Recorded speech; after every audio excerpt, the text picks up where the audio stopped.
अल्हम्दुलिल्लाहि वहदहु ला शरीक लहु वस्सलातु वस्सलामु अला मन ला नबिय्य बअदा अम्मा बाद।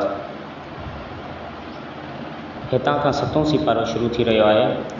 अल्लाह ताला फरमाए थो वइज़ा समिअू मा उनज़िल इला रसूलि तरा अयुनहुम तफ़ीज़ु मिनद दमइ मिम्मा अरफ़ू मिनल हक़। छहें सिपारे जी पछाड़ी में अल्लाह ताला फरमायो हो त नसारा बनिस्बत यहूद ऐं मुशरिकनि जे मुसलमाननि जे लाइ नरम दिल आहिनि। हिन आयत में हबशा जे नसरानियुनि जो ज़िक्र आहे।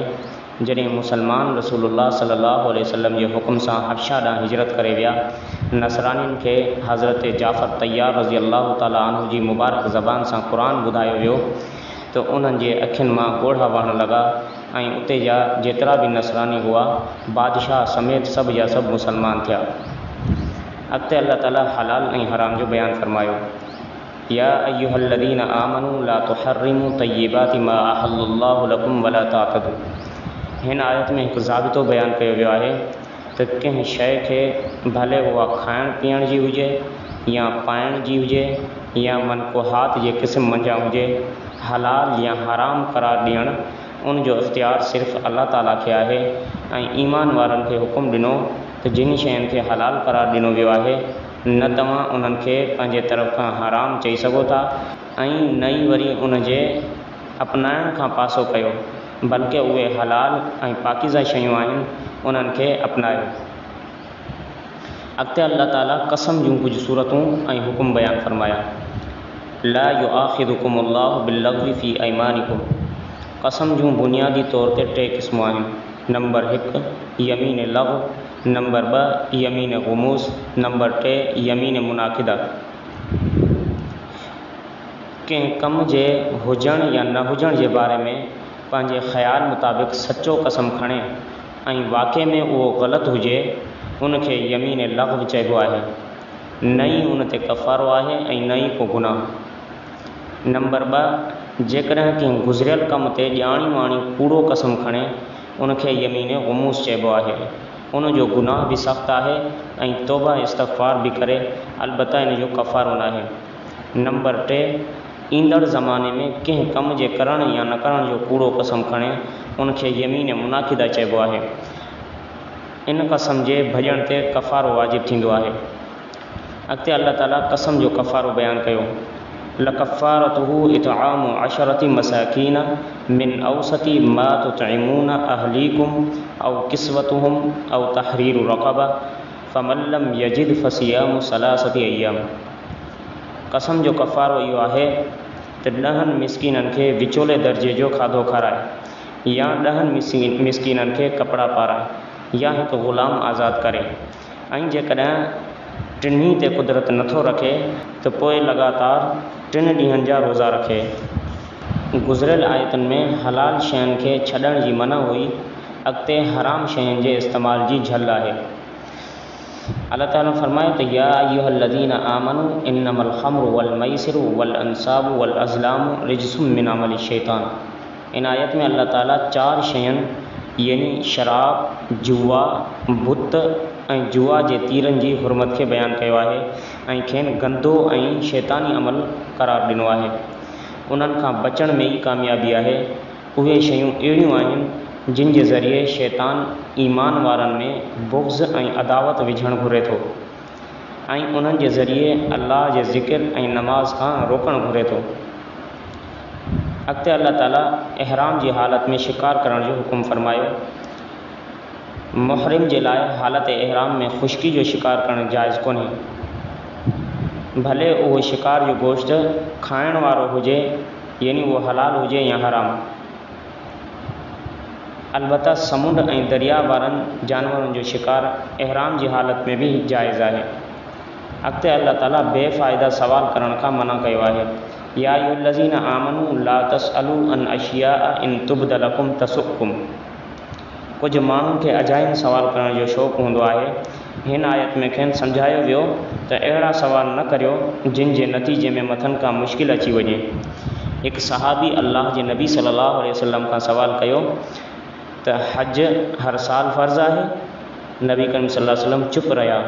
जॾहिं उन टियों भेरो पुछो त अल्लाह जे नबी सल्लल्लाहु अलैहि वसल्लम फरमायो जेकॾहिं मां हा में जवाबु ॾेई छॾियां हा त हर साल हज फ़र्ज़ थी वञे हा ऐं तव्हां उनखे पूरो न करे सघो हा। इन जे लाइ अजाइनि सवालनि खां पासो कयो वञे। मुशरिकाना रस्मनि जी तरदीद। मा जअल अल्लाहु मिन बहीरतिन वला साइबतिन वला वसीलतिन वला हाम। मुशरिकनि पंहिंजे तौर ते कुझु जानवरनि खे हराम करार ॾिनो हुयो, मसलन बहीरा, साइबा, वसीला ऐं हाम। त अल्लाह ताला उन्हनि जी उन बुरे रस्म खे रद्द कयो। अल्लाह ताला उन्हनि मंझां कंहिं जानवर खे हराम करार नाहे ॾिनो। अॻिते अल्लाह ताला नबियनि सगुरनि अलैहिमुस्सलाम खां सवाल कयो आहे त यौम यजमउल्लाहु रुसुल फयक़ूलु माज़ा उजिबतुम क़ालू ला इल्म लना इन्नका अंत अल्लामुल ग़ुयूब।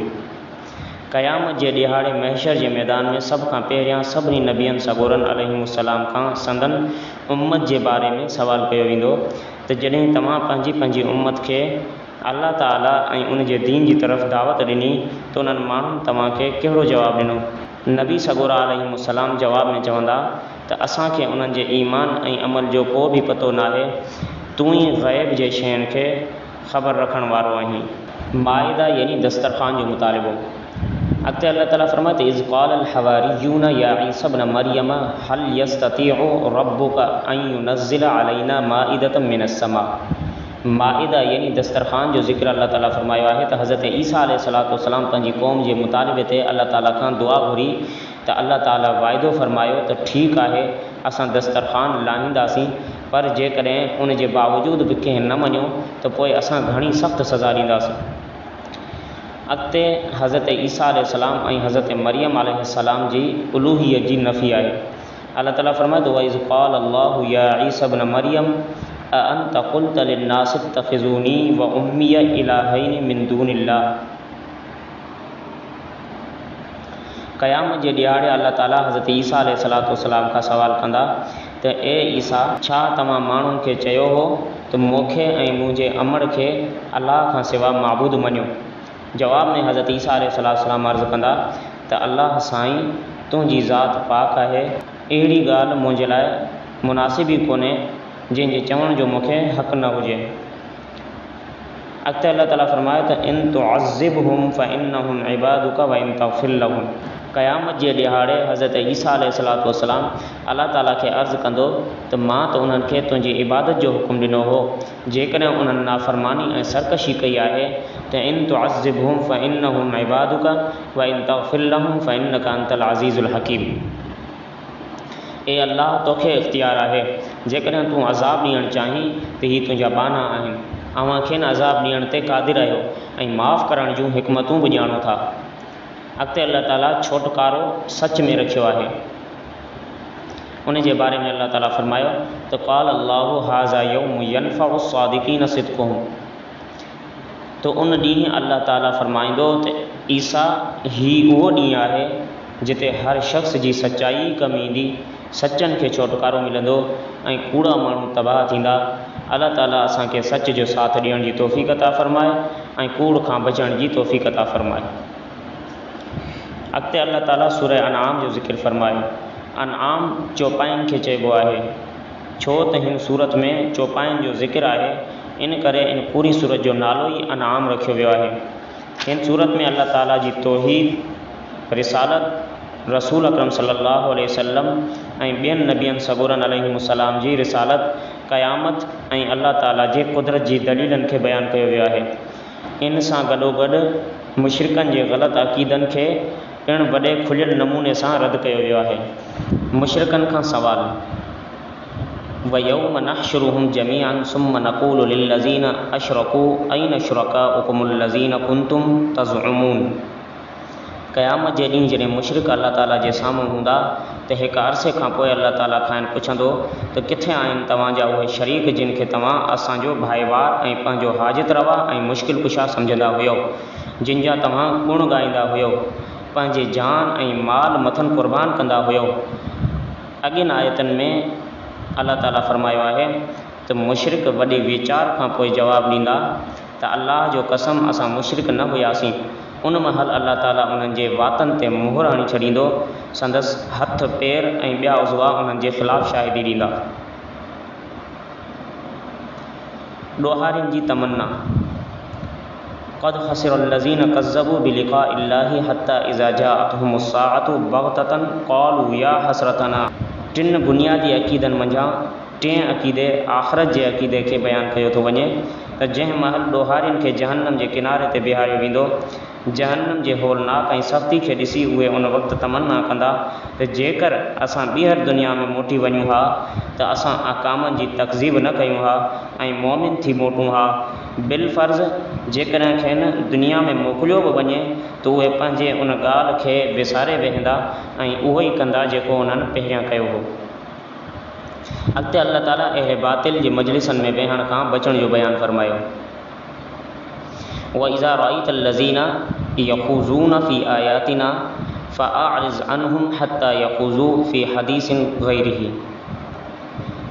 हिते अल्लाह ताला नबी अकरम सल्लल्लाहु अलैहि वसल्लम खे हुकुम ॾिनो त जॾहिं अहिड़े बातिल अल्लाह ताला जे आयतुनि में सिर्फ़ु रांदि रूंद ऐं ठठोलूं करण लाइ दख़ल अंदाज़ी कनि, तव्हां उन्हनि खां मुंहुं फेरे वठो। हिते तोणे जो ज़ाहिर में ख़िताब पाण करीम सल्लल्लाहु अलैहि वसल्लम खे आहे, पर मुराद आम आहे, यानी उम्मत बि शामिल आहे। अॻिते अल्लाह ताला हज़रत इब्राहिम अलैहिस्सलाम ऐं उन जे वालिद आज़र जो बयानु कयो आहे। वइज़ क़ाल इब्राहीमु लिअबीहि आज़र अतत्तख़िज़ु असनामन आलिहतन इन्नी अराक व क़ौमक फ़ी ज़लालिम मुबीन। हितां खां अॻिते केतिरनि आयतुनि में इमामुल मुवहिदीन हज़रत इब्राहीम अलैहिस्सलाम जी तौहीद ऐं पाण अलैहिस्सलाम जे वालिद ऐं क़ौम जे बुत परस्ती जो ज़िक्र आहे। पीउ बुत ठाहींदो हो ऐं पुटु दीन जी दावत थो ॾिए। पीउ मुशरिक थो बणाए ऐं पुटु मुवहिद थो बणाए। हज़रत इब्राहीम अलैहिस्सलाम फ़रमायो, बाबा साईं, तव्हां ऐं तव्हांजे क़ौम ॿई गुमराही ते आहियो। मां तव्हांखे दावत थो ॾियां त पाण खे ऐं क़ौम खे कुफ़र खां बचायो। पोइ हज़रत इब्राहीम अलैहिस्सलाम पंहिंजे क़ौम खे दलीलनि सां सम्झायो ऐं उन्हनि जी सितारा परस्ती जी तरदीद कई। अॻिते अल्लाह ताला 18 नबियनि सॻोरनि जो ज़िक्र फ़रमायो। वतिल्क हुज्जतुना आतैनाहा इब्राहीम अला क़ौमिही नरफ़उ दरजातिम मन नशा। हिते अल्लाह ताला 18 नबियनि सॻोरनि अलैहिमुस्सलाम जो हिकु हंधि ज़िक्र कयो आहे। अहिड़ी तरह नबियनि सॻोरनि अलैहिमुस्सलाम जो ज़िक्र हिन सूरत खां सवाइ कंहिं ॿी सूरत में न आहे। उन्हनि जा मुबारक नाला ही आहे: हज़रत इब्राहीम, हज़रत इसहाक़, हज़रत याक़ूब, हज़रत नूह, हज़रत दाऊद, हज़रत सुलेमान, हज़रत अय्यूब, हज़रत यूसुफ़, हज़रत मूसा, हज़रत हारून, हज़रत ज़करिया, हज़रत यहया, हज़रत ईसा, हज़रत इलियास, हज़रत इस्माईल, हज़रत यसा, हज़रत यूनुस ऐं हज़रत लूत अलैहिमुस्सलातु वस्सलाम। ऐं हुकुम ॾिनो वियो त उन्हनि जे नक्श क़दम ते हलो, संदन हिदायत ते अमल कयो। उन जो मतिलबु हीअ आहे त जेके तालीमूं सभिनी अंबिया अलैहिमुस्सलाम जे विच में क़द्र मुश्तरक आहिनि, जीअं अक़ीदा तौहीद, अक़ीदा रिसालत ऐं इबादत मंझां सदाक़त, दयानत, सचाई, वादो, वफ़ा करणु, हक़नि जी अदायगी वग़ैरह, उन्हनि ते हलो। तोणे जो अहकामनि जी तफ़सील मिट बि रहंदी आहे, पर बुनियादी ॻाल्हियूं सभिनी नबियनि जी शरीयत में हिकु जहिड़ियूं रहियूं आहिनि। ज़ात ऐं सिफ़ात ख़ुदाबंदी ते दलील: इन्नल्लाह फ़ालिकुल हब्बि वन नवा युख़रिजुल हय्य मिनल मय्यिति व मुख़रिजुल मय्यित मिनल हय्यि ज़ालिकुमुल्लाहु फ़अन्ना तुफ़कून। पोइ अल्लाह ताला हिन आयत खां वठी करे काफ़ी आयतुनि ताईं पंहिंजे ज़ात ऐं सिफ़ात जो दलीलनि सां तारुफ़ करायो आहे। छो त इंसान अल्लाह ताला जी ज़ात खे सम्झणु घुरे त उन जे वस में न आहे। इन करे अल्लाह ताला जी ज़ात ऐं सिफ़ात जी सुञाणप दिलनि ऐं निशाननि सां थींदी आहे। अॻिते अल्लाह ताला रोयत बारी ताला जो ज़िक्र फ़रमायो, यानी अल्लाह ताला जो ॾिसणु। अल्लाह ताला फ़रमायो त ला तुदरिकुहुल अबसार व हुव युदरिकुल अबसार व हुवल लतीफ़ुल ख़बीर। आलु सुन्नत वल जमात जो अक़ीदो आहे त हिन दुनिया में जिन ऐं इंसान अल्लाह ताला जी ज़ात खे पंहिंजनि अखियुनि सां नथो ॾिसी सघे। हीउ मुमकिन न आहे। अलबत्ता आलम आख़िरत में जन्नत वारनि खे अल्लाह ताला जो दीदार नसीब थींदो। ही पंहिंजनि अखियुनि सां अल्लाह ताला खे ॾिसंदा। हदीस पाक में जेको आयल आहे त मेराज वारी राति रसूलुल्लाह सल्लल्लाहु अलैहि वसल्लम खे अल्लाह ताला जो दीदार नसीब थियो। इहा ॻाल्हि सही आहे ऐं हीअ क़ुरान करीम जी आयत जे ख़िलाफ़ु न आहे। छो त हिन आयत में हिन दुनिया में ॾिसण खां मना आहे जॾहिं त नबी करीम सल्लल्लाहु अलैहि वसल्लम खे जंहिं जॻह ते दीदार थियो उनखे आलम आख़िरत चइबो आहे, न के आलम दुनिया। अल्लाह ताला असां सभिनी खे अमल करण जी तौफ़ीक़ अता फ़रमाए। आमीन व आख़िरु दावाना अनिल हम्दुलिल्लाहि रब्बिल आलमीन।